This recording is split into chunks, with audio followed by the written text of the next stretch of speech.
Hi friends, welcome to our channel. వంకాయ టమాటా రోటి పచ్చడిని సింపుల్గా టేస్టీగా ఎలా చేయాలో చూద్దాం. ముందుగా స్టవ్ పై ప్యాన్ పెట్టుకొని ప్యాన్ హీట్ అయిన తర్వాత ఆయిల్ని వేసుకోవాలి.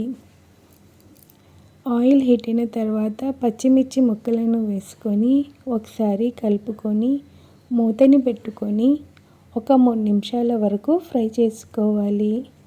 ఇలా 3 నిమిషాల తర్వాత మూతని తీసుకొని ఒకసారి కలిపి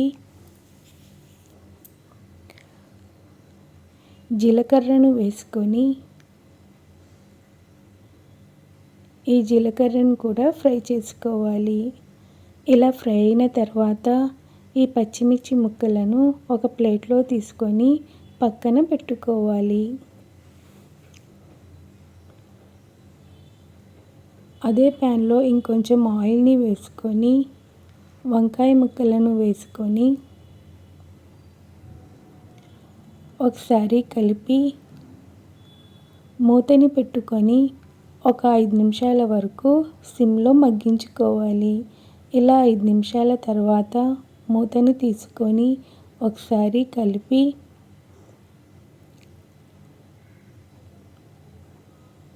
ఇలా మెత్తగా ఉడికితే సరిపోతుంది. ఇప్పుడు వీటిని కూడా పక్కన పెట్టుకోవాలి.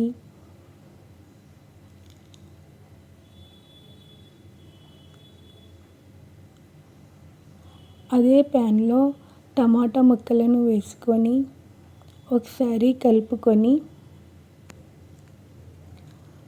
ఉప్పుని వేసి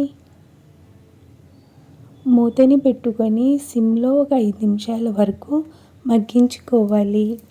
ఇలా 5 నిమిషాల తర్వాత మూతని తీసుకొని ఒకసారి కలుపుకొని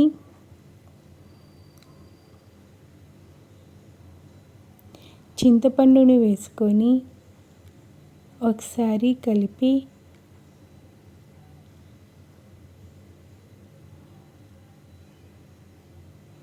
మూతని పెట్టుకొని ఒక 3 నిమిషాల వరకు మగ్గించుకోవాలి. ఇలా 3 నిమిషాల తర్వాత మూతని తీసుకొని ఇలా బాగా దగ్గరగా మగ్గితే సరిపోతుంది. ఇప్పుడు స్టవ్ని ఆఫ్ చేసుకోవాలి. ముందుగా పచ్చిమిర్చిని వేసుకొని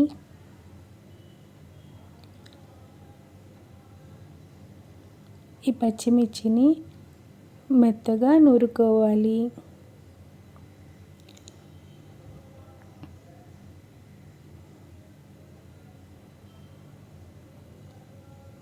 ఇలా మెత్తగా నూరుకున్న తర్వాత మనం ఫ్రై చేసి పెట్టుకున్న వంకాయ ముక్కలను వేసుకొని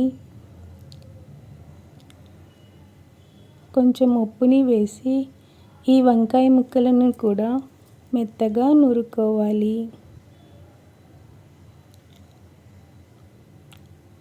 ఇలా మెత్తగా చేసుకున్న తర్వాత మనం ఫ్రై చేసి పెట్టుకున్న టమాటా ముక్కలను కూడా వేసుకోవాలి.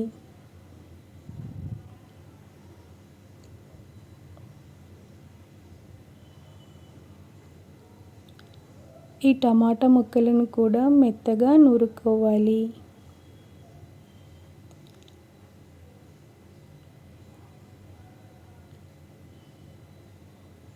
కొంచెం ఉప్పుని వేసుకొని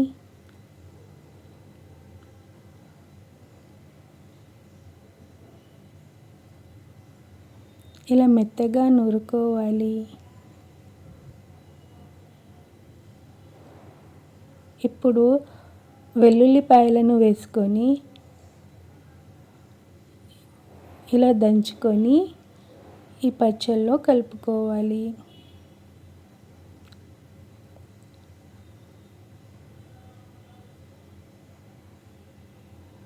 ఇలా వెల్లుల్లిపాయలను కూడా వేసుకొని ఇలా మెత్తగా నూరుకోవాలి.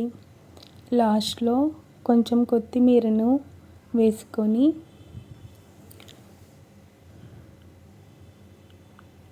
రోటి పచ్చళ్ళలోకి కొత్తిమీర కనుక వేసుకుంటే చాలా రుచిగా ఉంటుంది. ఇలా కొత్తిమీరను కూడా బాగా మెత్తగా రుబ్బుకోవాలి.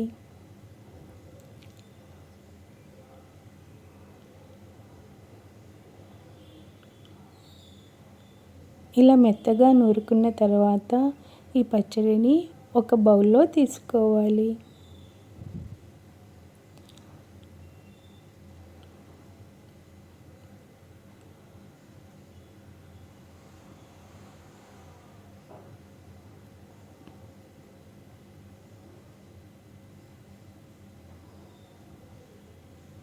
ఇంతే ఫ్రెండ్స్, సింపుల్ అండ్ టేస్టీ వంకాయ టమోటా పచ్చడి ఈజ్ రెడీ. ఈ పచ్చడిని గనుక వేడి వేడి అన్నంలో ఆమ్లెట్ వేసుకొని తింటే చాలా బాగుంటుంది. ఈ వీడియో గనుక నచ్చితే సబ్స్క్రైబ్ చేసుకోండి ప్లీజ్. Thanks for watching.